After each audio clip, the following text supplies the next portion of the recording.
E é com muita alegria que eu estou recebendo aqui a minha amiga, ex-aluna de Media Training, Comunicação Pessoal, Denise Custódio, e ela me deu a honra de me convidar para apresentar essa primeira live dela aqui do nosso estúdio. E nós vamos falar exatamente sobre os impactos, né, da pandemia de Covid-19 nas nossas cidades. A Denise Custódio é pré-candidata a vereadora pelo PRTB nas próximas eleições em novembro aqui no Rio, e nós vamos estar convidando também para participar, convidados dela para participar desse painel, o Rubens Teixeira, que é do Patriota, é pré-candidato a vereador também aqui no Rio, o Fred William, que é do PSL, é pré-candidato a vereador no município de Caxias, e o Wellington Zulu, do PSD, que é pré-candidato a vereador de Itaboraí.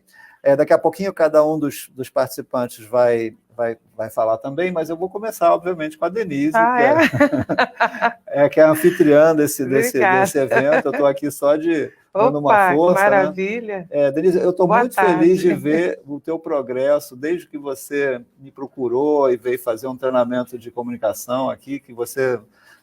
desde o início eu falei, Denise, você tem não só um carisma como pessoa, como você é do bem. Então, quando você me falou que estava pensando em se candidatar pela primeira vez a um cargo eletivo, eu fiquei muito feliz, porque realmente nós precisamos de pessoas bem intencionadas e que realmente podem contribuir para fazer da nossa cidade, do nosso país, um lugar melhor de se viver. Me fala um pouquinho como é que surgiu a ideia de você... Primeiro sobre você, né? Você, a sua profissão e a sua experiência na área de saúde, e depois como é que surgiu a ideia de você se candidatar para lutar por melhores condições na área de saúde no Rio de Janeiro. Bom, primeiramente, boa tarde, tá? Meu nome é Denise Custódio, sou técnica de enfermagem, aliás, sou auxiliar de enfermagem, técnica de enfermagem e assistente social. Ao longo da minha jornada, que são 30 anos de profissão, tá?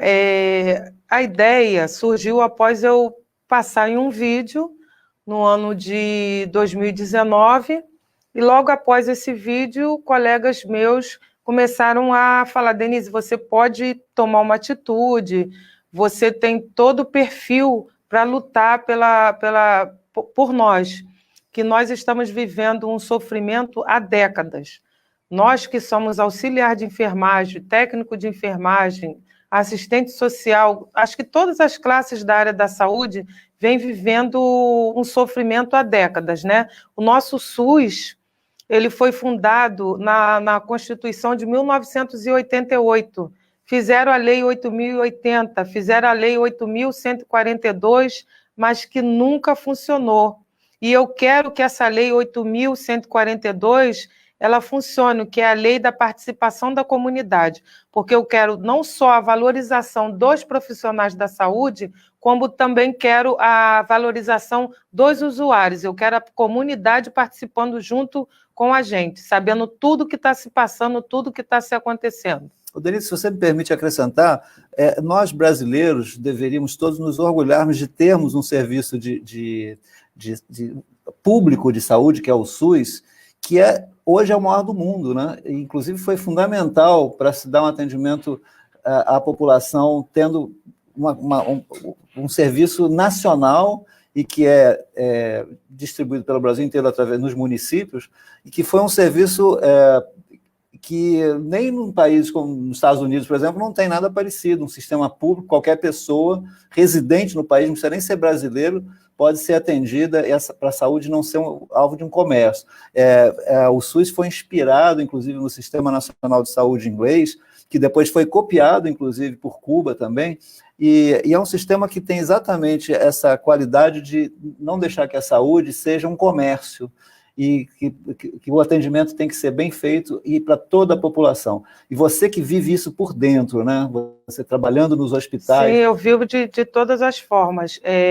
A lei ela é muito bonita no papel.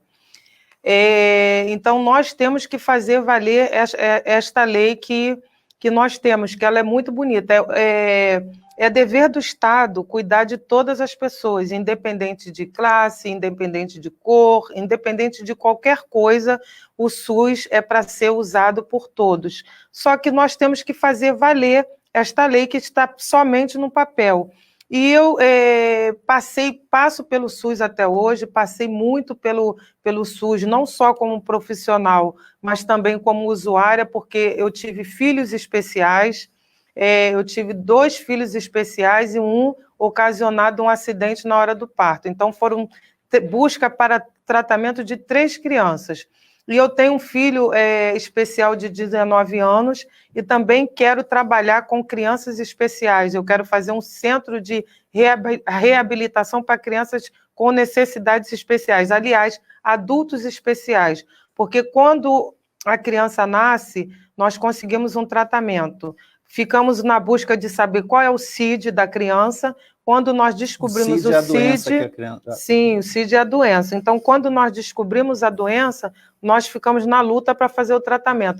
O tratamento enquanto ela é criança, o tratamento enquanto ela é adolescente, mas depois que ela chega na idade do meu filho, que tem 19 anos, ele fica uma criança, um adulto isolado dentro de casa. E eu quero também mudar a história das pessoas portadoras de necessidades especiais. Quero fazer um centro de reabilitação para que os jovens, os adultos consigam se confraternizar. Denise, você tem essa experiência não só como profissional da área de saúde, né, e assistente social também, mas como mãe que precisou do apoio do Estado, né, para dar atenção aos seus filhos com deficiência.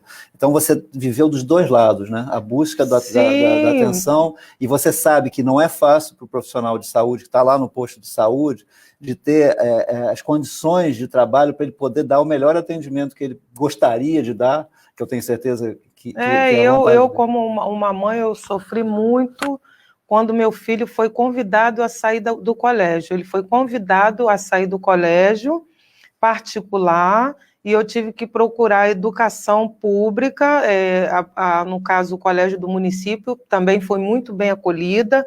Os profissionais da educação são pessoas muito acolhedoras, também tem que dar um crédito para eles, temos que lutar por eles também. O meu filho estudava num horário normal e tinha um atendimento específico somente para ele, né? Tudo dentro da rede pública. Então, a rede pública, ela quando funciona, ela é 10, mas nós temos que lutar para que ela sempre fique funcionando e que ela melhore cada dia mais. Melhorar como? Dando valorização para os profissionais, tanto da saúde, tanto da educação, a qualquer pessoa, na área da saúde, os vigilantes, os agentes comunitários, as pessoas da higiene, todos precisam ser valorizados, independente da posição, independente, o hospital só funciona com os profissionais no geral. Então, nós vamos lutar por esta valorização. Denise, até gostaria de aproveitar essa oportunidade. Há 2 semanas atrás, o meu filho, eu tenho um filho adolescente que teve um acidente com a cachorrinha dele, que mordeu ele na mão, tentando separar a briga com outra cachorra, também doméstica, e eu fui procurar a clínica da família, da prefeitura, aqui perto, eu moro na Barra da Tijuca, e fui muito bem atendido. Os profissionais de enfermagem, as pessoas de vacinação, realmente a gente só valoriza na hora que precisa, né? Mas isso nem sempre acontece, às vezes por falta do profissional ter condições de trabalho, né? No caso dessa clínica aqui na Barra da Tijuca, foi tudo perfeito, atendimento, a enfermeira quis saber em detalhes o que tinha acontecido, aliás, é importante até que você saiba, se tiver uma mordida de cachorro, mesmo com cão doméstico, na mão, no pé, ou no rosto, ou no pescoço, tem que tomar 2 doses de vacina antirrábica, que, aliás, não dói, mas é importantíssimo porque é a recomendação. Mas o que eu queria dizer é o seguinte, o meu testemunho é que, realmente, o serviço público, quando é bem cuidado, as pessoas são valorizadas, o atendimento é muito bom, e isso deveria ser uma norma, né? E você que passou, e você vive isso, né, trabalhando em hospitais, você sabe que às vezes faltam coisas muito básicas, né? Atrasam pagamentos dos profissionais. O que acontece? O profissional, ele tem que ser totalmente valorizado tanto emocionalmente, como no tratamento salário, né? Vamos dizer assim. Se você tem um funcionário que ele recebe seu salário em dia, se você tem um funcionário que você recebe seu ticket de alimentação, seu vale transporte, eu saí de licença da política sem receber meus 3 meses de ticket de alimentação. Se você tem tudo que você precisa em dia, isso vai refletir no usuário. Muitas das vezes eu cheguei em casa, tinha combinado cinema com meus filhos e não tinha recebido salário, porque o pobre ele só vive de acordo com seus pagamentos. Então, se eu trabalho em 1, 2, 3, eu quero o meu salário em dia. E isto aí que está faltando aqui no Rio de Janeiro, independente se é em Itaboraí, independente se é em Caxias, nós estamos com defasagem na área de saúde em geral. O profissional ele precisa ser bem tratado, ele precisa ser bem remunerado. Isso aí vai fazer com que ele não sobrecarregue o amigo também, porque às vezes um falta hoje porque não tem o vale transporte, o outro falta amanhã porque não tem um ticket de alimentação, não tem como se alimentar dentro do trabalho. Então, um vai sobrecarregando o outro. E se nós lutarmos, porque o vereador, ele é para quê? Para fiscalizar os órgãos públicos, fazer com que essas OS façam os pagamentos dos profissionais, desculpe. Então, nós vamos fiscalizar os pagamentos. E daí para frente, eu acho que o Rio de Janeiro vai ter uma mudança muito grande. É isso que todos nós esperamos, enquanto cidadãos, né, que os serviços públicos, na saúde, na educação, na segurança, realmente tenham condições de exercer o seu papel com dignidade, os profissionais sejam valorizados. Eu tenho certeza que você, Denise, que eu conheço como minha ex-aluna, mas se tornou minha amiga também, eu tenho certeza que você, na sua função como vereadora, você vai exercer o seu papel muito bem, isso eu tenho certeza. Bom, agora nós estamos também com os nossos 3 convidados, que você convidou para participar desse painel, para falar do... Adoro os 3, conheço os 3 como seres humanos, são maravilhosos. Rubens, Fred e William Zulu. Boa tarde para vocês. Então, vamos começar então com o Rubens. O Rubens é do Patriota, pré-candidato a vereador aqui do Rio também. O Rubens, fala um pouquinho primeiro, o que é que você faz, qual é a sua área de atuação e como é que se deu essa ideia de você entrar na política como candidato a vereador, pré-candidato ainda, né? Então, primeiro, eu queria agradecer a oportunidade. Boa noite, Denise. Realmente ela é uma figura fantástica, querida e muito dedicada. E a gente sabe que esse espaço que ela está compartilhando conosco é uma diferença muito grande. Agora, acerca da política, é porque, na verdade, eu vim da pobreza extrema e logo cedo, quando eu era criança, quem governava o Brasil eram os militares. Então, eu, como criança, eu botei na cabeça, eu vim da pobreza extrema mesmo, trabalhei em obra, vendi ferro velho, lavei carro, eu resolvi ir para o Exército. E eu escolhi, talvez, o concurso que fosse, para mim, um dos mais difíceis. Eu escolhi fazer concurso para a Academia Militar e fui. Chegando na AMAN, eu me formei e tal, depois eu fiz o IME e por aí vai. Só que, depois, com o tempo foi passando, eu fiz outros concursos, fui para um outro órgão público, já deixei a carreira militar como capitão, e eu descobri que a única forma de mudar a sociedade, mudar os parâmetros, é através da política. Não é em vão que a nossa democracia, no Brasil, nós estamos enxergando com muita clareza um desequilíbrio brutal de poderes. Está evidente para o mais tolo dos brasileiros, para o mais desatento dos brasileiros, que há no Brasil um esforço de impor uma ditadura de minoria, e quem está fazendo isso não são os eleitos. E o que chama a atenção é que nós sabemos que o Brasil é um país de maioria conservadora. Então, governadores são eleitos com votos conservadores, prefeitos, senadores e deputados, e no meio dessa confusão em que os conservadores no Brasil estão sendo tripudiados, todos esses políticos estão calados, mostrando que estão inadequados para as funções. Ou seja, a política é que norteia, que dá o destino dos povos. O povo escolhe para que o político cumpra a sua a sua diretriz, a diretriz do povo, né? Não em vão, o artigo 1º da Constituição diz que todo o poder emana do povo. E eu descobri que a política é um instrumento de mudança, de destino dos povos, e descobri que a maioria dos políticos atuais são omissos. Digo isso porque eu vejo que no meio desse confronto, do braço estatal que deveria ler a Constituição em português, estão lendo em um outro idioma qualquer e fazendo o que querem os conservadores.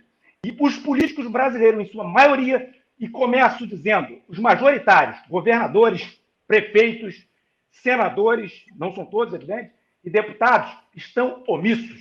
Essa semana eu percebi que uma ação no Congresso Nacional de deputados que foram dizer ao presidente da Câmara que aquele youtuber que fala coisas tão ofensivas aos valores conservadores não deveria ser chamado para falar sobre o projeto das fake news. E eu atestei que foram apenas 4 deputados, segundo noticiou a coluna do Lauro Jardim. Ou seja, nós temos centenas de deputados eleitos com voto conservador, mas devo dizer que, lamentavelmente, inclusive aqueles que são meus amigos, muitos são omissos, estão felizes com seu salário de 30 e poucos mil reais e debaixo da mesa, debaixo da cadeira, envergonhando o povo brasileiro. Então, visto isso, eu devo dizer, o povo tem que escolher melhor. Tem que escolher aqueles que defendem suas premissas, não aqueles que se negociam com ratos, baratas, lesmas, com diabo se for necessário, inclusive usando o nome de Deus. O povo brasileiro tem que atentar de uma maneira mais crítica para quem ele escolhe, para que em momentos de crise como esse, nós não fiquemos envergonhados, jogados às traças e até humilhados, como está acontecendo com o povo brasileiro. Então, é por isso que eu escolhi para a política. É no esforço de mudança.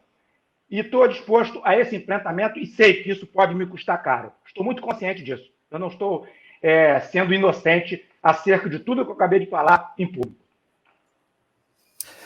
Muito bem. Aí é o Rubens Teixeira, do Patriota, candidato a vereador aqui pelo Rio de Janeiro também. E a gente espera que os candidatos, realmente, quando chegarem lá, né, nós que ficamos do lado de cá, como cidadãos, realmente contemos com vocês com uma ação efetiva, com honestidade, com dedicação, porque vocês que vão representar, né, representar os cidadãos como eleitos, tem essa responsabilidade enorme de realmente dar conta do recado, porque é muito comum que políticos, depois de se elegerem, esquecem das suas promessas, esquecem dos seus ideais, e a gente agora, como nós estamos até fazendo aqui, as redes sociais, a gente está sabendo e vai estar fiscalizando também todos vocês que estão se candidatando, entrando na política. A gente torce para que vocês realmente deem conta daquilo que vocês prometeram e pretendem fazer como candidatos eleitos. Vamos passar agora a palavra para o Fred William, Denise. O Fred William é pré-candidato a vereador por Caxias, aqui no nosso município vizinho aqui do Rio, do Grande Rio e da Baixada Fluminense. O Fred William é do PSL.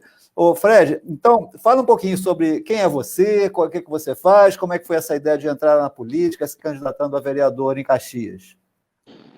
Olá, meus amigos, uma boa noite a todos. Meu nome é Fred William, sou morador de Duque de Caxias há 33 anos.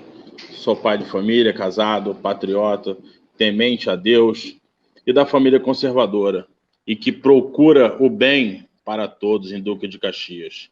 E eu vindo nessa caminhada em 2018, apoiando as caminhadas e as carreatas de pró-Bolsonaro, na esperança de ter um país melhor, na esperança de combater essa corrupção no nosso município.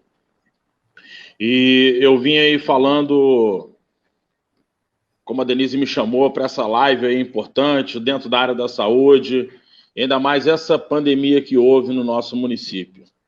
E hoje eu falo para vocês hoje que em Duque de Caxias o descaso é total dessa gestão que assola o nosso município. Eu falo bem diretamente que são os corruptos que assolam o nosso município.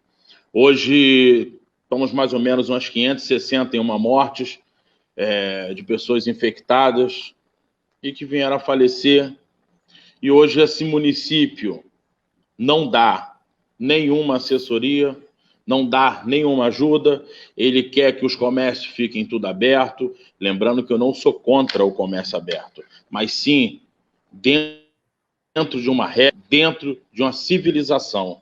É o que essa prefeitura não faz. Se o próprio prefeito não usa máscara, você imagina o que ele vai passar para o povo.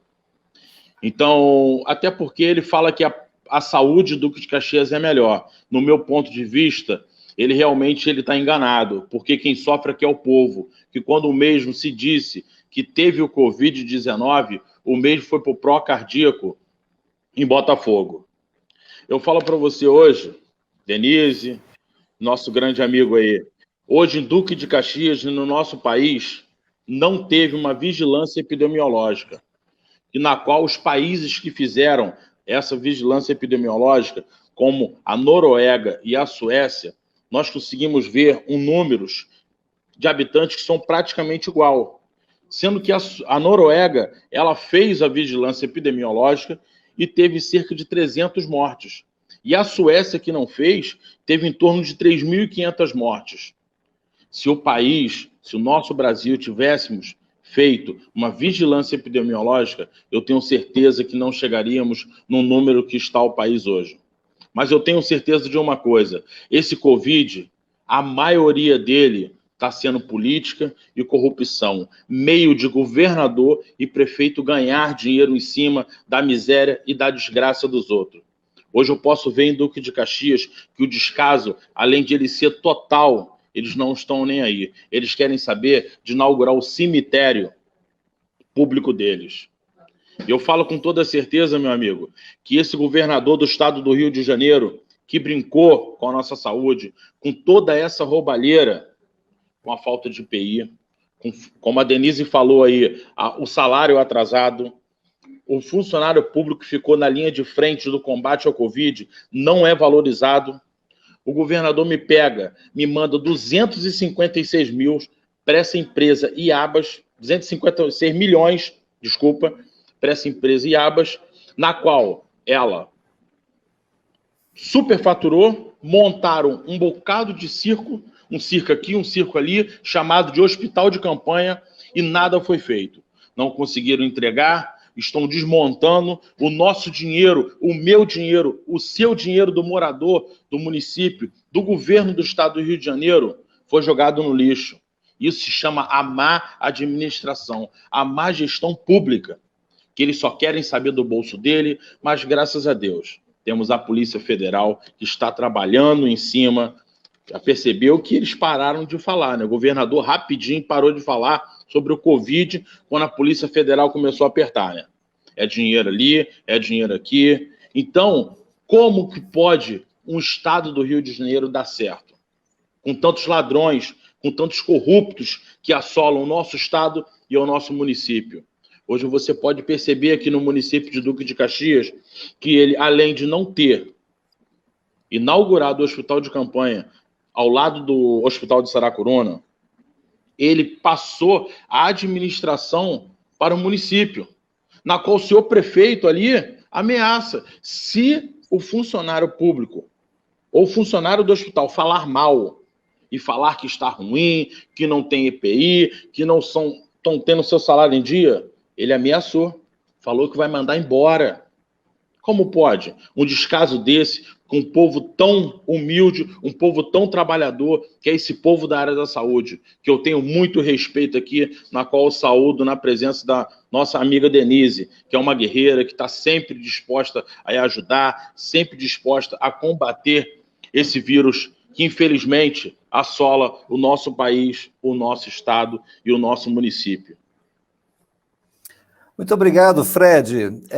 Agora vamos passar a palavra para o Wellington Zulu, do PSD. Ele é pré-candidato a vereador por Itaboraí, também no município aqui vizinho do Rio. Vamos lá, Wellington. Qual é a sua proposta? Primeiro me fala um pouquinho sobre você, o que você faz, como é que você chegou a essa ideia de se candidatar a vereador aí por Itaboraí. Boa noite a todos aí, tudo bom? Meu nome é Wellington Zulu. Tenho 37 anos de idade. A minha profissão, eu sou primeiro-tenente da Patrulha Aérea Civil, busca, resgate e salvamento aqui de São Gonçalo, um projeto que eu estou levando para Itaboraí também. Muito em breve a gente vai estar conseguindo implantar Itaboraí e nosso município vizinho chamado Tanguá. A gente vai estar implantando isso lá, porque infelizmente Itaboraí, Tanguá, Rio Bonito, nós não temos um quartel de bombeiro. Nós temos ali um destacamento de São Gonçalo, onde se torna muito difícil para que o corpo de bombeiro consiga atuar em todo o município. Então fica muito difícil. Então a gente está junto com o Capitão Rodrigues, tentando levar essa patrulha civil para Itaboraí, para a gente poder ali estar ajudando a população de Itaboraí também. Então, eu sou casado com a Luciene, uma mulher linda.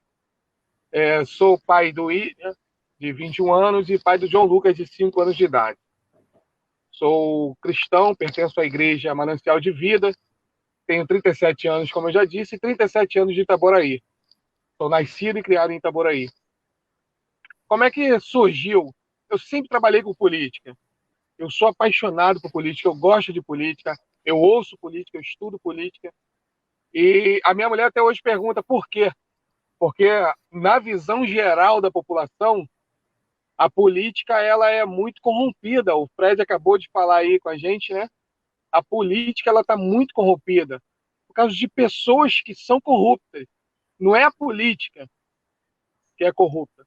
Então, pelo meio que eu vivo, sempre trabalhei com política, fazendo campanha. E em 2018, fazendo a campanha do nosso presidente Jair Messias Bolsonaro, aonde eu me vi muito à frente da campanha, muito à frente da política, querendo fazer com vontade, e vieram até mim e falaram: pô, você sempre ajudou, por que dessa vez você não vem?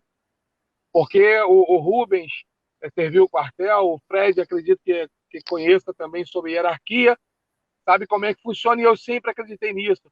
É muito mais fácil para a população achar o vereador do que o governador, achar o vereador do que o presidente. O vereador tem que ser aquele cara do seu bairro, aquele cara que você consegue ligar para ele, falar com ele, aquele camarada que você vai lá na porta dele bater, ele vai te atender. Então a hierarquia de achar o governador de achar o vereador é muito mais fácil. Então eu me dispus sim a ajudar a minha cidade, como sempre tenho feito, e quero sim, junto com o PSD de Itaboraí, hoje, aqui em Itaboraí, é o partido que mais cresce em Itaboraí, dando à disposição uma sala para você poder treinar, dando curso, coisa que outros partidos dificilmente fazem. Dar curso para vereador, treinar como ser, o que o vereador tem que fazer, o que o prefeito tem que fazer. Eu fiz esse curso, é muito interessante, está na internet, para quem quiser acessar também.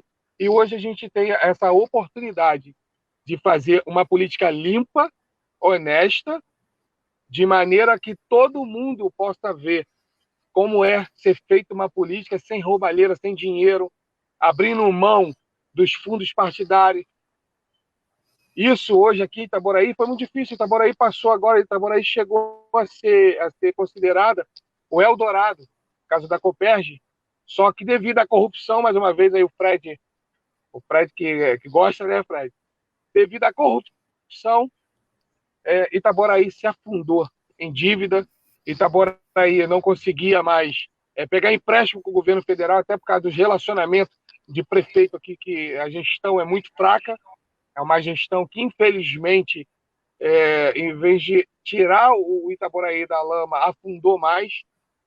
A questão da saúde em Itaboraí, gente, só Jesus, sabia? Porque a questão de Itaboraí na saúde é muito fraca. É muito fraca. Eu tive há pouco tempo agora na UPA de Manilha, que é referência, tá? Eu tive há pouco tempo aí na UPA, estava com uma dor lombar, e fui atendido por um médico perguntando: o que você está fazendo aqui, cara? Você não vai no hospital? Eu falei: por quê? Aqui não é uma atendimento à saúde? Não, aqui a gente não tem nada, não tem aparelho, não tem. Eu vou te dar um remédio para dor aqui, para passar na hora aqui, depois você procura um hospital. Eu, quando adentrei na clínica, eu vi que tinha uns cones espalhados no piso. Eu fui ver o que era aquilo. Os cones estavam ali para as pessoas não pisarem, porque o piso da UPA de Manilha está afundando. Eu cheguei aí até o banheiro e gravar um vídeo, porque o piso do banheiro ele está todo solto, descolado. Quer dizer, está acabado. Aí o prefeito de Itaboraí inventa de pegar o São Judas Tadeu, um hospital que estava jogado, um hospital particular, jogado às traças. Ele inventou nessa pandemia de gastar R$800 mil nesse hospital para tentar reformar. Eu acho que já até extrapolou isso daí, se eu não estava engano. Sendo que em Manilha tem um hospital chamado Cáfaro, que está ali praticamente às moscas. Quer dizer, foi muito mais fácil, igual o Silva Jardim também aconteceu a mesma coisa. É muito mais fácil você pegar toda essa grana que o Covid despejou no Brasil, porque não tinha dinheiro no Brasil. Foi aparecer a pandemia, o dinheiro apareceu. Então foi mais fácil para eles inventarem respiradores que não funcionam, comprarem um monte de coisas que não funcionam, restaurar coisas que não vai funcionar, porque está tudo aberto agora e o hospital até agora nada. Ainda não foi inaugurado. É muito triste ver o Itaboraí, que tinha tudo para dar certo, está dando errado por uma má gestão, por uma falta de caráter, por corrupção. É muito ruim isso. Eu agradeço a oportunidade aí a Denise, que é uma grande amiga, de estar abrindo aí essa janela para que nós, que somos pequenos ainda na política, possamos falar um pouco sobre a nossa cidade, sobre o nosso bairro. E agradecer a vocês aí que estão abrindo também o estúdio aí para a gente poder fazer essa gravação e pedir que os amigos compartilhem para que isso chegue às autoridades, que muito que vai ser falado aqui interessa a eles. Porque se nós estamos vivendo hoje uma pandemia exacerbada de uma maneira sem freio, é porque lá em janeiro, lá em fevereiro, quando foi anunciado que no Brasil já tinha um Covid, o olhar pelo dinheiro no carnaval falou mais alto. Não olharam para as pessoas. E é isso que nós estamos fazendo aqui agora. Botando a nossa cara na reta, botando a nossa família na reta, para poder brigar um pouco mais por essa população que sofre muito. Não é só a saúde. Sofre muito na educação, sofre muito... Eu tenho uma escola aqui no bairro Marambaia, onde eu moro, minha esposa tem uma escola, e a gente sabe o que a gente passa ali. O que tem de pessoas hoje nos pedindo emprego porque foi mandado embora, nos pedindo cesta básica. A gente não pode fazer muito. Isso é muito triste. Tá bom, gente? Eu agradeço aí a minha primeira participação e vamos tocar o barco aí, vamos seguindo. Muito bem, Wellington. Como nós estamos vendo, são 4 pessoas, a Denise, o Rubens, o Fred, o Wellington, que resolveram arregaçar as mangas e a luta e se candidatarem a vereadores nos seus respectivos municípios. E agora, com as redes sociais, com o WhatsApp, com toda essa facilidade de comunicação, pode saber que aqueles eleitores que vão votar em vocês vão estar mandando mensagem para vocês também, cobrando aquilo que vocês se comprometeram, estão já se comprometendo publicamente aqui nesse nosso bate-papo, né? Que é uma responsabilidade realmente muito grande. Nós não queremos que vocês venham a ser aqueles políticos que a gente já conhece, que prometem, chega na hora, realmente não cumpre aquilo que se disseram na campanha.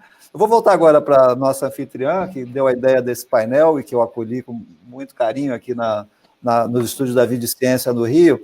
Denise, voltando a essa questão do tema da discussão, o mundo e o Brasil, as nossas cidades, vão demorar a voltar à sua normalidade, ou do que era antes, né, dessa pandemia do Covid-19. A gente sabe que a gente vai ter problemas, né, por falta de recursos, decorrentes de tudo que se fez de certo ou errado nesses últimos 3, 4 meses, e a gente está quase aqui no Rio de Janeiro, já está, passou tudo indica que o pior já passou, né, e a gente vai aos poucos voltando à retomada dos nossos trabalhos, né. Agora, voltando à sua atuação, Denise, como é que você se vê como vereadora eleita no Rio de Janeiro e botando em prática as suas ideias de lutar pela melhoria não só das condições dos profissionais de saúde, mas também pensar naqueles usuários que você, como mãe de filhos deficientes, também enfrentou? Você tem essa visão de quem está atendendo e de quem passou pela necessidade de ser bem atendido. Você tem muitas credenciais, né, para, como vereadora, fiscalizar e atuar e fazer com que realmente o SUS seja um modelo não só para o Brasil, mas para outros países também. Fala mais um pouquinho dos teus planos, o que você pretende fazer como caso você venha a ser eleita vereadora. Caso eu consiga, né, que Deus me ilumine e que abra os meus caminhos,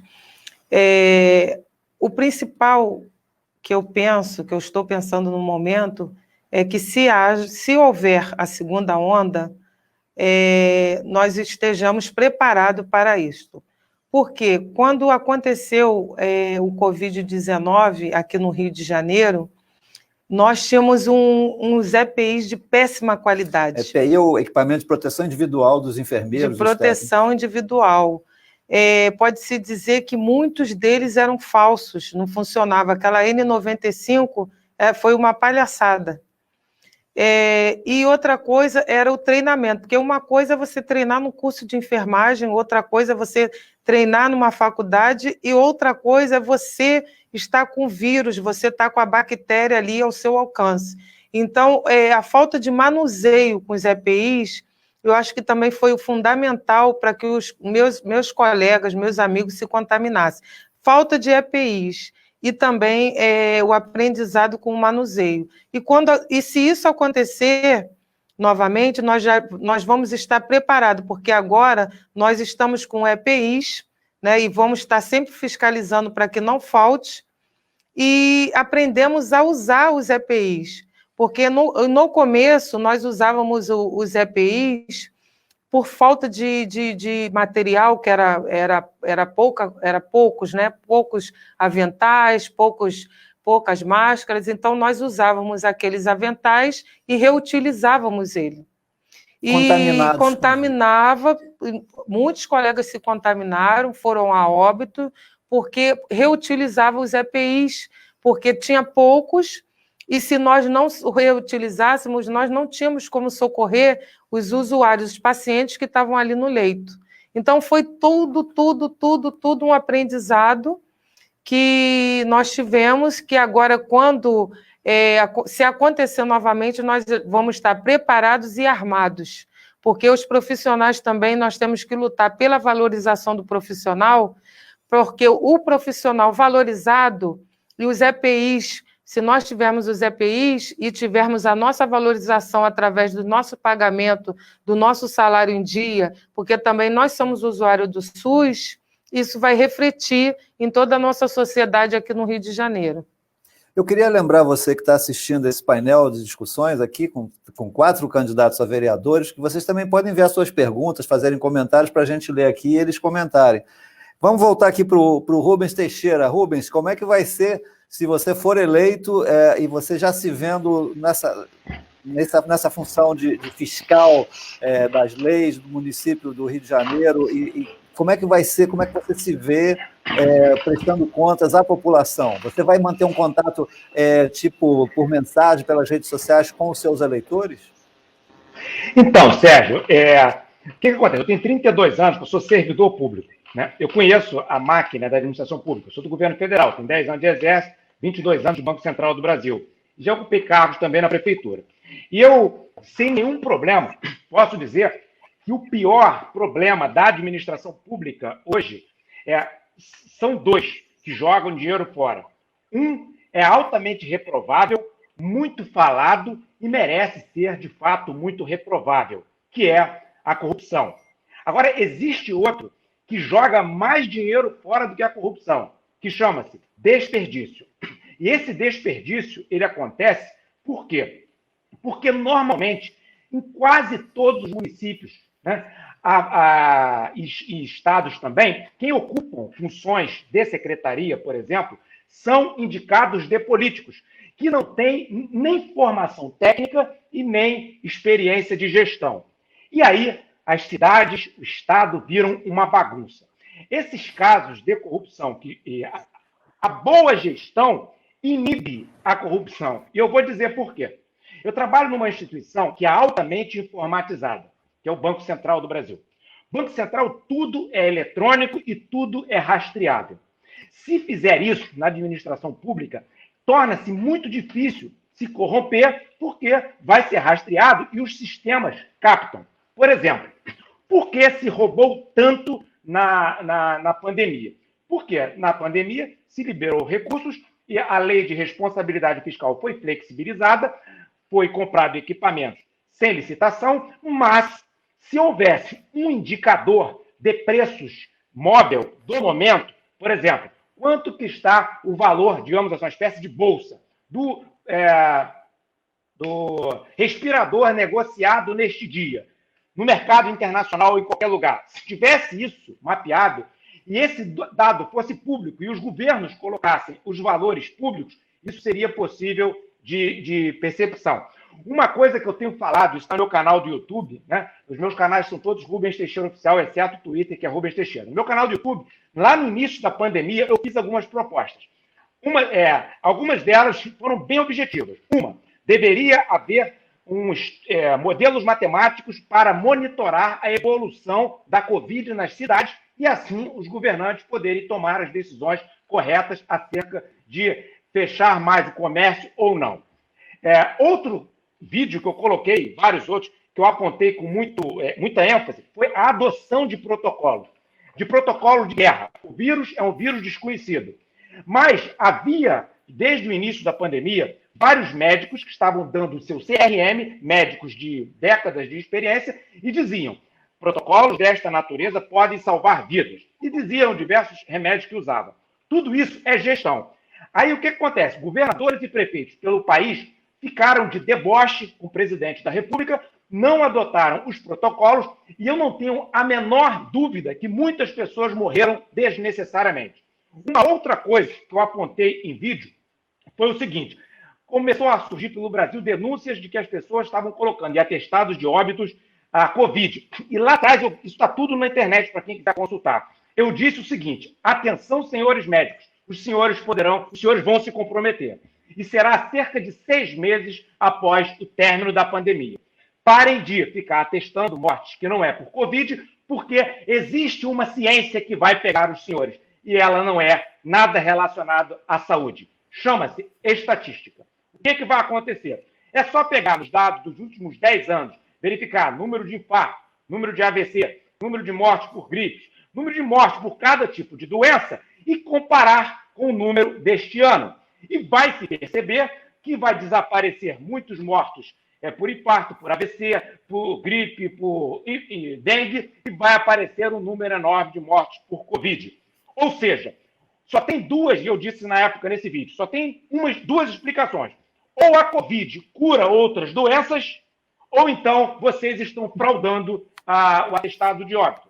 E o problema de fraudar atestado de óbito é que, caso fraude, a pessoa que morreu, se ela tiver um seguro de saúde com uma cláusula em que não é coberta, por exemplo, a morte de uma pessoa, no caso de pandemia, então a pessoa perde o seguro de saúde, a família perde. Portanto, é uma fraude contra o seguro de saúde quando o médico atesta equivocadamente acerca disso. Logo depois, o presidente Bolsonaro ele foi muito firme em propor um protocolo, fez o Instituto Militar de Engenharia, fez um modelo matemático que acompanhava o monitoramento da Covid nos diversos estados, acho que está até no ar ainda, pelo site, acho que é Covid, científico.eb, pessoas que ficou doente não quis ir para os hospitais, porque com a sensação que uma pessoa normal que pensa um pouco tem. Eles vão botar a pessoa lá dentro no isolamento, ninguém vai ver, eles enfiam um tubo na pessoa, se tentam o organismo da pessoa, alguns reagem, outros não reagem, e as pessoas morrem asfixiadas sem a família ver. Ou seja, até hoje, muitos não disseram qual protocolo que adotaram e se adotaram, que tipo de medicamento tinham ou não tinham, enfim. Ainda existe uma escuridão naquilo que foi feito no tratamento à Covid-19. Disseram para as pessoas, fica em casa, fica em casa, fica em casa. Quando vários especialistas, e era natural que isso acontecesse, que a doença ela tem um trâmite, ela tem um modelo de avanço. Eu não sou médico, eu não sou da área, então minha formação é engenharia, direito, economia e pós-graduação em contabilidade. Mas, quando eu dei aula no curso de farmácia, eu tinha que estudar modelos matemáticos que pudesse, através do estudo, combater o avanço de uma bactéria ou de um vírus. Então, tudo é modelável e é previsível. nada disso foi feito, não é porque não existem especialistas. Na cidade do Rio de Janeiro, nós temos Instituto Militar de Engenharia, o FRJ, o ERJ, universidades privadas, centros de tecnologia de excelência. Era simples, chamava especialistas na área de matemática, o INPA também fica aqui, Instituto de Matemática Pura e Aplicada, FGV, e se fazia um mapeamento, e assim os números dariam subsídios para os gestores. Mas a questão é que os gestores, eles sequer sabem o que é isso. Ou seja, nós observamos que muitos gestores, nesta pandemia, se mostraram o que eu classifiquei como desnecessários. Se tirassem eles do lugar e pusessem uma mula sentada na cadeira, não faria a menor diferença, porque eles não fizeram nada, não foram proativos. Então, isso que eu estou falando é algo muito sério. Você colocar indicadores que medem o desempenho, não, a corrupção vai diminuir, não é porque a honestidade das pessoas vai aumentar, é porque os indicadores impedem que isso aconteça. Para finalizar, eu vou dar 2 exemplos. Quando eu fui secretário de Conservação e Meio Ambiente da Prefeitura da cidade do Rio de Janeiro, quando eu cheguei lá, faltava vaga em cemitérios. As pessoas demoravam 5 dias e, pasmem os senhores, precisava ter pedido político, chegava pedidos políticos para sepultamentos. Sim, vereador cuidava de sepultamento, vereador coveiro, tá certo? E quando eu descobri isso, qual a solução que eu dei? Convidei uma equipe de serviço de inteligência do Exército, nomeei essa equipe, o pessoal da reserva do Exército, avisei para o setor cemiterial, gente, eu trouxe uma equipe da inteligência do Exército e vou nomear para resolver. Me disseram um monte de coisas que eu não vou repetir, não foi o setor cemiterial, me fizeram muitos alertas. Moral da história, para encurtar a conversa, apareceram 40 mil vagas de cemitério na cidade do Rio de Janeiro sem construir um só cemitério. O nome disso é o quê? É a coisa mais básica que falta à administração pública. Gestão e transparência. Então, eu vou encerrar aqui a minha exposição com meus amigos que também se colocaram, o Fred e o Wellington precisam falar, e a minha amiga tão gentil, querida e atuante, e eu, na época que ela estava na linha de frente, eu vi o esforço dela, não só em defender-se e defender os pacientes, mas também em defender os seus colegas. Denise Custódio realmente foi uma gigante nos momentos mais difíceis da pandemia em defesa dos seus colegas. Eu assisti, ninguém me contou. Então, Sérgio, obrigado aí pela oportunidade. Eu vou deixar os outros falarem também, porque senão eu acabo tomando todo o tempo. Teixeira, muito obrigado. Pré-candidato também a vereadora pelo Patriotas aqui no Rio.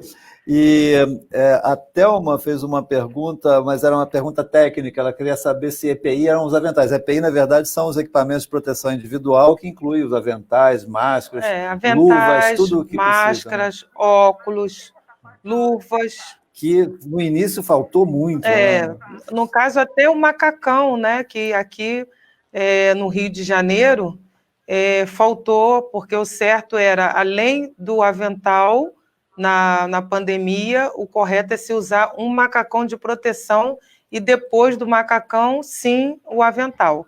Denise, você que estava na linha de frente mesmo, quando bateu forte, quando teve aquele número alto de pessoas buscando os hospitais, você inclusive estava trabalhando no hospital de referência, né? Do Ronaldo Gazola e logo depois no HGB, que é o Hospital Geral de Bom Sucesso. Quer dizer, você acha que se tiver uma nova epidemia ou de um outro, pode ser esse mesmo, sei lá, eu acredito que não deve voltar ao mesmo, mas que nós vamos estar preparados, estamos melhor preparados, vocês da área de saúde, para atender a população?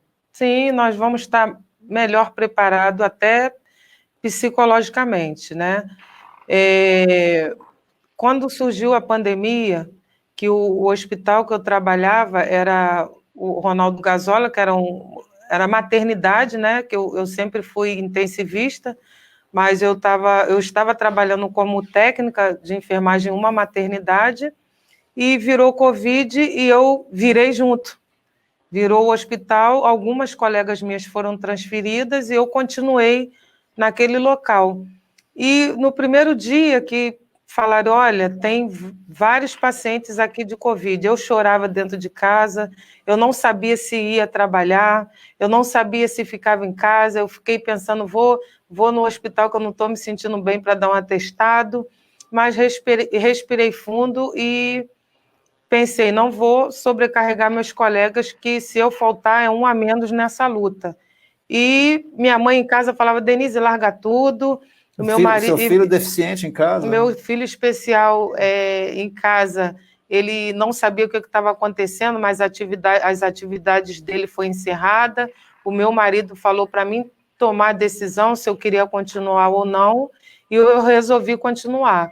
E nesta luta, uma coisa que o Rubens falou e que fez eu relembrar toda a história é que, no começo, os colegas foram morrendo, né? Que foram vários colegas que eu perdi no Ronaldo Gazola, e depois de Covid-19, mas depois que saiu a lei de amparo aos profissionais de Covid-19, depois que saiu essa lei, parou de atestar que os profissionais estavam morrendo de Covid-19.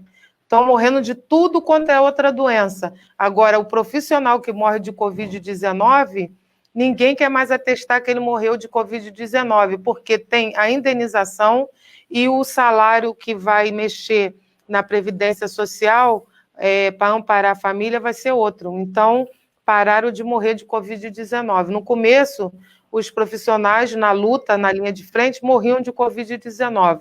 Depois que a lei de amparo surgiu, parou de morrer de Covid-19. Então, a briga das famílias hoje em dia é para atestar realmente o que o profissional morreu, de que o profissional morreu. É isso aí. Que loucura, hein? Vocês que estavam na linha de frente realmente são os heróis nossos, né? Porque a maioria das pessoas foi para dentro de casa e vocês indo como se estivesse havendo uma guerra, vocês indo para sem saber se nós teríamos o amanhã, né? Sem saber se nós teríamos amanhã. E quando o telefone tocava, que falava, olha, fulano está com Covid, e nós ficávamos perguntando, é da forma agressiva ou da forma leve? Porque o Covid, ela se apresenta de duas formas. Então, teve colegas que pegaram da forma leve, teve colegas que pegaram da forma mais agressiva, porque quando ele começa com aquela falta de ar que desenvolve e vai à morte, vai ao óbito em 2 dias,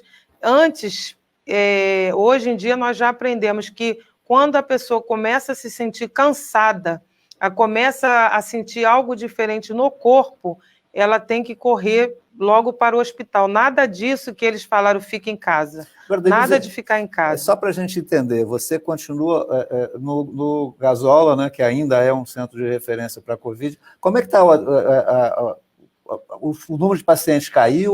Como é que não, está? No Hospital Gazola, eu pedi o desligamento, né, mas ainda não dei baixa. Isso porque você vai entrar na política. E no HGB também pedi a descompatibilização e trabalho em outro município. Agora, nós já estamos mais preparados, os colegas já estão mais centrados, o nervosismo já passou, e o vírus, eu creio que esteja se mutando, né? Ele está agora aparecendo de forma mais leve, mais branda, e afeta mais as pessoas que têm comorbidade.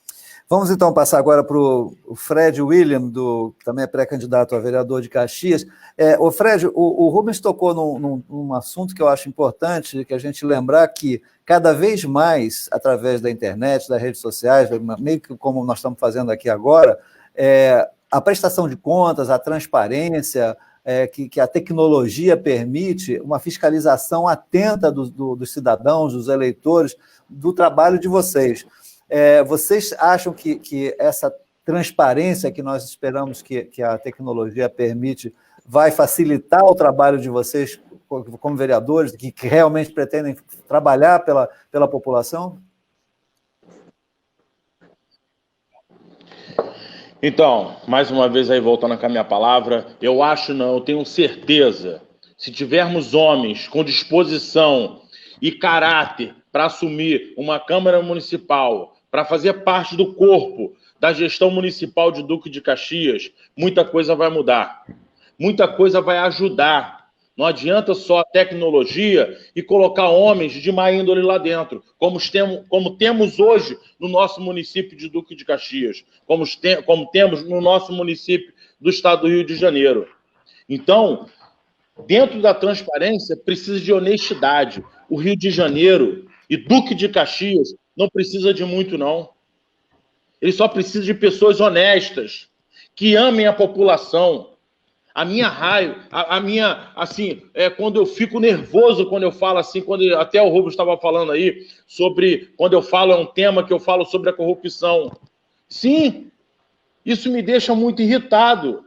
Quando se fala corrupção, cara, tira tudo, mesmo, faz o que vocês acharem melhor, mas não mexe na saúde do povo. O povo é carente. O povo não tem saneamento básico. Você quer tirar a saúde? Eles pegam até na merenda das escolas. Aonde vamos chegar? Eu sou pré-candidato a vereador no nosso município de Duque de Caxias. Estou pronto para fiscalizar. Eu estou pronto ao lado do nosso deputado estadual, Marcelo Dino, para mudar a história dessa cidade.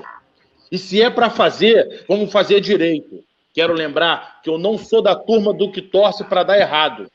E sim, da turma que torce para dar certo. Mas se essa cidade tiver que andar, ela vai andar dentro da transparência e dentro da honestidade. Eu não estou aqui para brincar. Eu não estou aqui para enganar o povo. Eu estou aqui com a verdade. Ao lado da nossa amiga Denise Custódio, uma mulher de íntegra, uma mulher que é mãe, uma mulher que sabe o que realmente o povo sofre. Só ela sabe o que sofre na veia.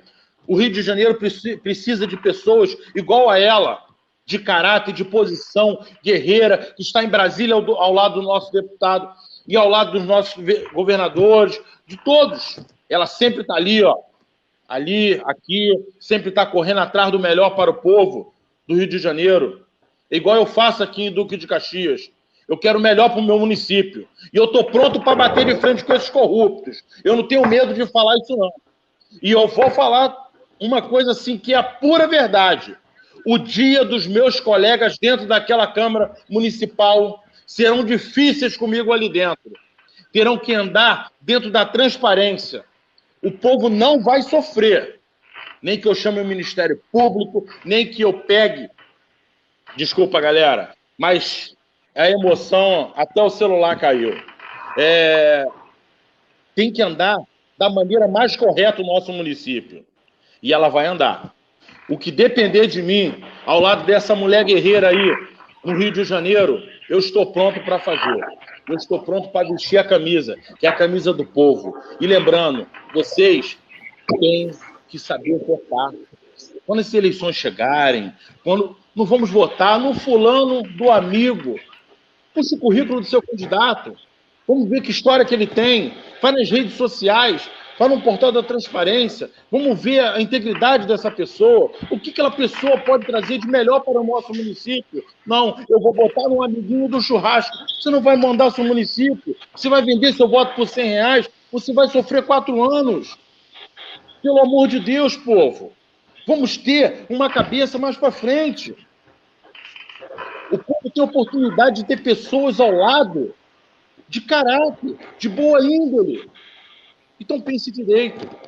Não estamos fazendo aqui política, mas sim um debate para melhor o povo sobreviver, que não aguenta mais. Se eu, você, juntos, nos unirmos, vamos mudar essa história dessa cidade. O Rio de Janeiro tem pessoas guerreiras. Hoje, como exemplo, eu falo mais uma vez, essa Denise Custódio guerreira, mulher batalhadeira, trabalhadeira, que está ali, ó, sofrendo na linha de frente contra o Covid-19. O Rio de Janeiro precisa de pessoas assim. Não precisa de pessoas corruptas, não.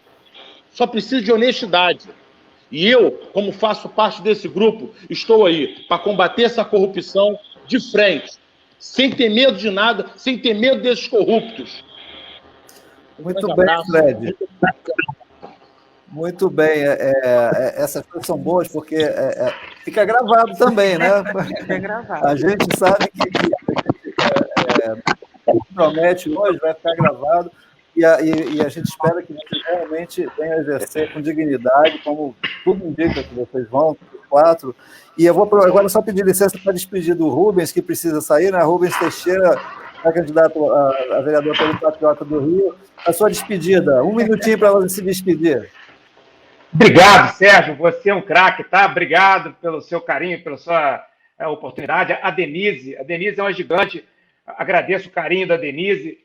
Agradeço também a companhia do Fred e do Wellington. E eu queria dizer ao pessoal da cidade do Rio de Janeiro, eu não quero saber quem será o prefeito. Escolham o melhor. Eu vou partir para cima deles, de quem foi eleito, para cobrar deste prefeito. Eu não quero nem saber quem é. Eu só espero que vocês não votem num de esquerda, porque senão eu vou me sentir quase que ofendido. Porque quem defende aborto, drogas, ideologia de gênero é coisa literalmente do demo, Satã, do vermelho, do enferrujado. Vamos defender a vida e a família. E eu estou à disposição de vocês nas minhas redes, que é Rubens Teixeira Oficial, Facebook, Instagram, YouTube, Parler e também no Twitter. Muito obrigado pelo carinho de toda a audiência. É isso aí, pessoal. Por um Rio Novo, vamos virar o jogo e um abraço a todos do Rubens Teixeira. Obrigado pela sua participação nesse painel, Rubens Teixeira. E vamos agora à última rodada, a última palavra do Wellington Zulu, que é pré-candidato, lembrando, a vereador por Itaboraí, nosso município também vizinho aqui do Rio. Vizinho. Wellington, está com você. Então, gente, vamos voltar um pouquinho aqui, né? A gente ouviu o Rubens falando aí sobre a corrupção, ouvimos a Denise falando da saúde, o problema que ela enfrentou logo assim no início, né? De tudo que começou a acontecer, a loucura no Rio de Janeiro. Na verdade, só caiu a ficha para o Rio de Janeiro depois de fevereiro, né? Depois de fevereiro, ali março, ali quando acabou o carnaval, que caiu a ficha. E aí teve todo o despreparo. Aí vamos usar também a corrupção. Lá em setembro, novembro, já tinha o Covid. Já tinha o Covid no Brasil, já tinha o Covid no mundo rodando. Se o Brasil se precavesse com antecedência, fizesse um trabalho, tivesse uma gestão correta, honesta, nós teríamos, no início de tudo, os IPIs tudo certinho para pessoas iguais a Denise trabalhar, pessoas que estavam na linha de frente trabalhar. Nós perdemos policiais, nós perdemos bombeiros, nós perdemos médicos, enfermeiros, pessoas que estavam de frente ali, brigando contra um inimigo invisível, que o poder público, que era para estar cuidando dessas pessoas que estavam de frente, estavam nem aí. Nós vimos aí o nosso governador sambando, né, em plena pandemia. Nós vimos ele se juntando ao Dória para sambar em plena pandemia. Quer dizer, eles estavam um pouco se lixando com as pessoas que estavam de frente. Tudo implica. Eu tenho uma amiga que me disse assim: ô Zulu, você quer entrar na política, aprenda uma coisa. Não se faz política sem saúde. Sem saúde você não trabalha, sem saúde você não vive, sem saúde você não estuda, sem saúde você não faz nada. O ser humano precisa ter saúde para sobreviver. Não é para sobreviver mais ou menos entre trancos e barrancos, não. É para sobreviver bem. O Brasil é um país rico. E nós vimos isso agora. Em plena pandemia, choveu rios de dinheiro que dá para cuidar, para o SUS ser melhor, já que nós somos referência, né, nessa situação. Era para cuidar melhor dos nossos pacientes, melhor dos nossos brasileiros, melhor do nosso bairro. O Fred falou aí com muita propriedade. Eu tive hoje em Caxias, por 2 vezes estive em Barier, e o Fred falou com muita propriedade sobre saneamento básico. Isso é saúde. Aquela vala que corre no meio da rua, isso implica na saúde das crianças, na saúde da população daquele lugar ali. Entendeu? É muito ruim você ver uma cidade que tem dinheiro, não adianta falar que não tem, porque tem dinheiro e não faz nada pelo povo. E não é nenhum favor, é uma obrigação. Vocês foram votados, prefeitos que estão ouvindo essa live, que estão vendo, vocês foram colocados aí como empregados do povo, é para fazer. Não é uma obrigação, não é um favor que a gente... É obrigação sua cuidar da sua população, é obrigação sua cuidar do povo. E nós sim, que estamos aqui de frente, hoje, nos colocando como pré-candidato a vereador, se amanhã, se for a vontade do Senhor, assim, que nós estejamos lá, que nós venhamos fazer de fato o que nos propomos a fazer, que é fiscalizar, é cuidar da nossa cidade, é cuidar do povo. Eu tenho um projeto aqui, para prolongar um pouco, eu tenho um projeto com um amigo de São Gonçalo, que é Itaboraí Sem Fronteira. Eu moro bem na divisa de Itaboraí com São Gonçalo, de um bairro Marambaia. Gente, vocês não têm noção o que o bairro sofre. Para passar uma patrol, eu não posso passar porque é Itaboraí, não posso passar porque é Marambaia. Você anda na via, na RJ 106, você passa nela, ela liga Itaboraí São Gonçalo, bem na divisa, não tem iluminação pública. Porque fica nessa briga, eu não vou botar porque é São Gonçalo, eu não vou botar porque é Itaboraí. E quem sofre com isso? Porque o dinheiro, o IPTU, é pago. A grana chega, mas quem sofre é a população. E nós que estamos nessa linha de frente, como pré-candidato a vereador, e se possível for amanhã ser vereador da cidade, nós temos que brigar por essa população, para ter uma iluminação que eles pagam para isso, para ter direito a pisar no asfalto. Aqui próximo à minha cidade tem uma cidade chamada Maricá. Caramba, Maricá é o Eldorado. Claro, recebe muito dinheiro de royalties. E eu vou dizer, Itaboraí também recebia muito, mas tudo depende da gestão, tudo depende de quem está controlando esse dinheiro. Falta fiscalização em Itaboraí. Os vereadores agora aprovaram essas contas de Itaboraí absurda. Todo mundo viu o roubo deslavado, mas 90% dos vereadores aprovaram as contas do prefeito. E a população sofre com isso, porque não tem um hospital bom, não tem ambulâncias. Hoje no meu bairro, até para o bombeiro chegar é difícil. Às vezes vão lá na minha casa me chamar para poder chamar a viatura para dentro do bairro, porque é difícil a viatura querer entrar, entendeu? O bombeiro querer chegar lá. Então hoje nós passamos, não é só pandemia, a diferença é a gente tem que ser muito realista. A gente tem que ser muito realista, gente. A Covid, ela não sai mais do Brasil. Isso é um vírus que ele vai ficar. Como tem a gripe, como tem aí, teve outros, tuberculose, existe. Ela vai ficar no Brasil. Cabe a nós brasileiros nos cuidarmos. Nós brasileiros temos o costume de ver uma pessoa na rua, abraçar, agarrar. Isso é do brasileiro. Só que a gente hoje tem que saber que não dá mais para fazer isso. A gente tem que se cuidar. A gente tem que se resguardar. A gente tem família em casa, a gente tem filhos, então a gente tem que se resguardar. Então, isso não sai mais. A dificuldade foi encontrada no quê? A gente tem um presidente de direita que luta pela família e que fechou todas as torneiras possíveis agora, por enquanto, né? Pouco tempo de governo, fechou todas as torneiras da corrupção.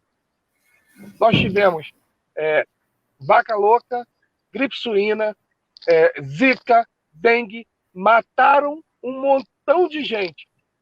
Mas teve essa loucura toda? Teve esse estardalhaço todo? Não teve, porque tinha um governo de esquerda que bancava as mídias para ficar quieto, e aí ficava tudo numa boa. Agora não, a gente tem um presidente que é pulso firme, que luta pelo Brasil, aquele homem ama o Brasil.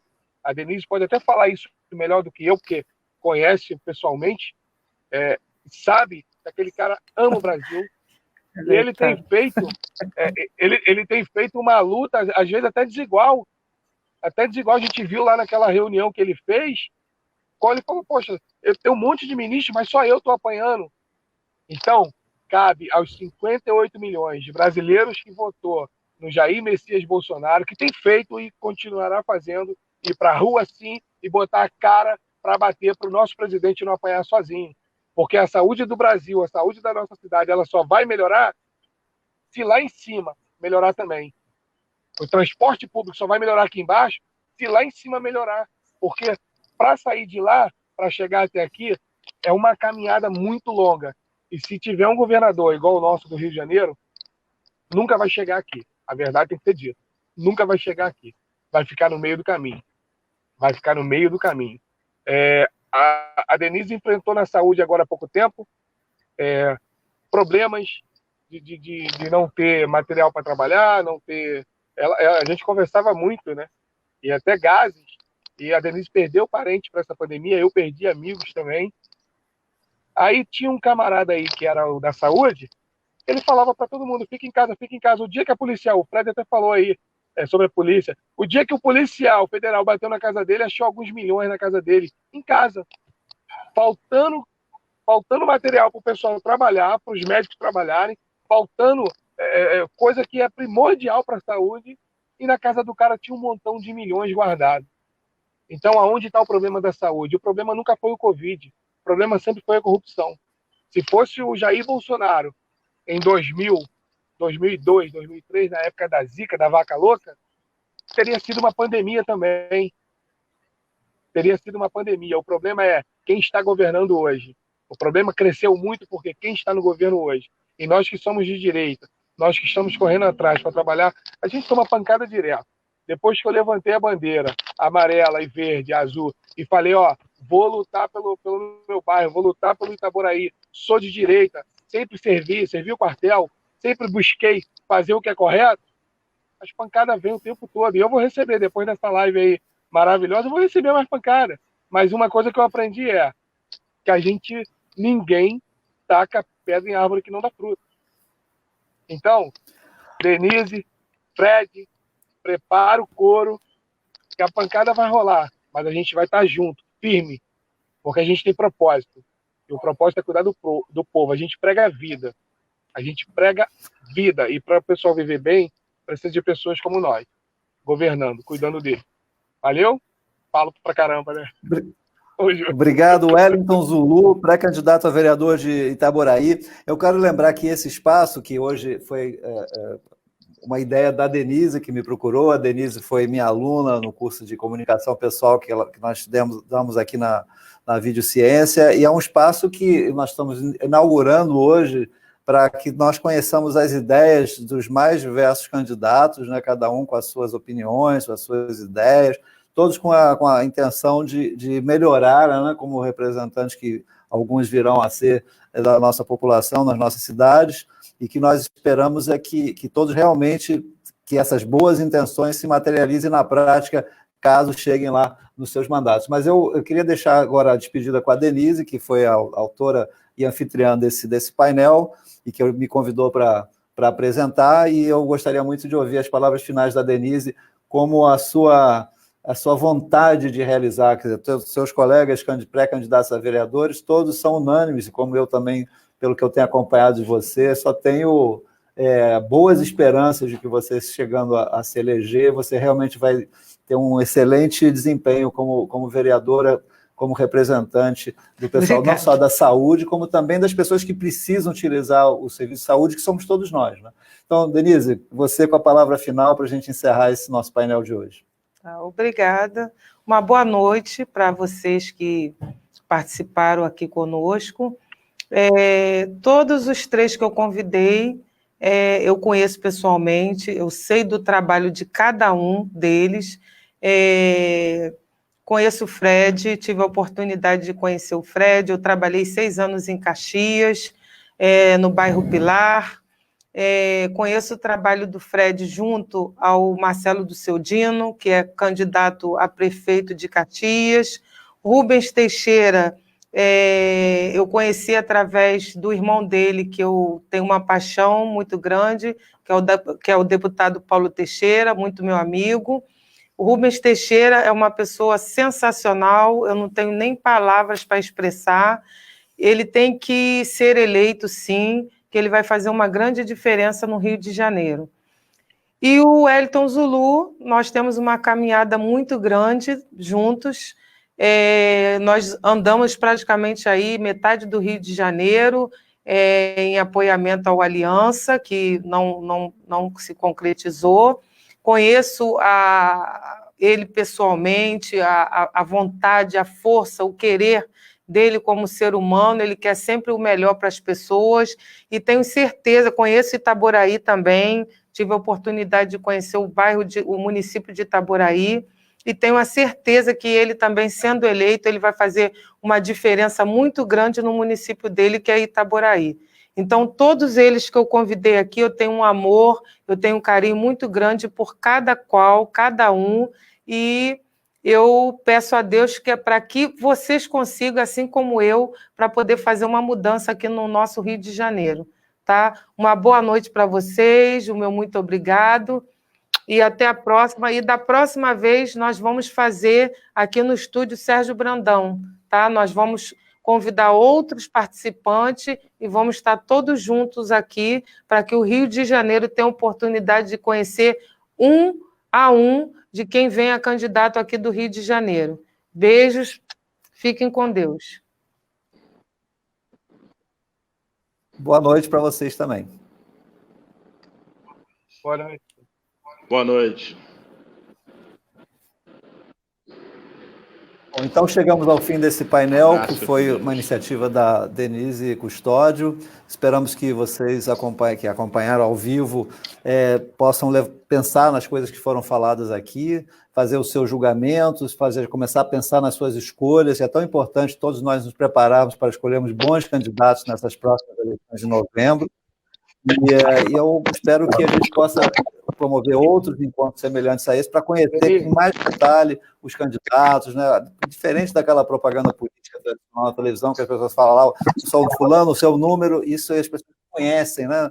Porque no momento que vocês estão falando, as pessoas que estão assistindo à distância estão vendo realmente o olhar de vocês, a expressão, e isso também passa muitas informações sobre a seriedade, sobre o que vocês são de fato como pessoas e como possíveis vereadores eleitos dentro das suas plataformas.